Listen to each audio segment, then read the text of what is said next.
Tout ce qu'il faut savoir de l'actualité économique en 120 secondes montre en main.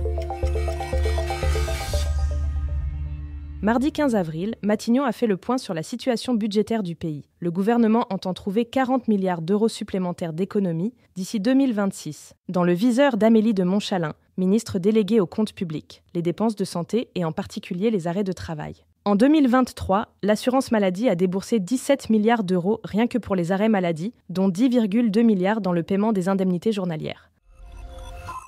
La suppression de certaines niches fiscales a également été avancée par Amélie de Montchalin comme piste d'économie possible. Il faut dire que la France en compte plus de 460, dont des dizaines ne bénéficient qu'à moins de 100 contribuables, a souligné la ministre. Amélie de Montchalin table sur une économie de 8,5 milliards d'euros, sans préciser quelle réduction d'impôts serait concernée. Une amende de 2 millions d'euros. C'est la somme que doit payer l'entreprise Emma Matelas à sa rivale Teddy Bear, qui lui reprochait des pratiques commerciales trompeuses et déloyales. L'entreprise allemande gonflait en effet de 30 à 40% le prix de ses matelas pour appliquer ensuite des promotions du même ordre. Autre fait reproché à Emma Matelas, avoir mis en place sur son site internet des faux compteurs destinés à faire croire aux consommateurs que la fin de la promotion était imminente.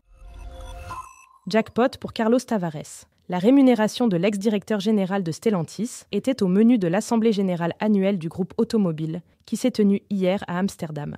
2/3 des actionnaires ont validé les 35 millions d'euros attribués à Carlos Tavares. Évincé en décembre dernier de Stellantis, Carlos Tavares a notamment eu droit à une indemnité de départ de 2 millions d'euros et une prime d'objectif d'environ 10 millions d'euros.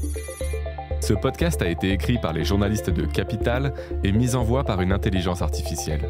Abonnez-vous sur votre plateforme habituelle pour écouter chaque épisode dès sa sortie.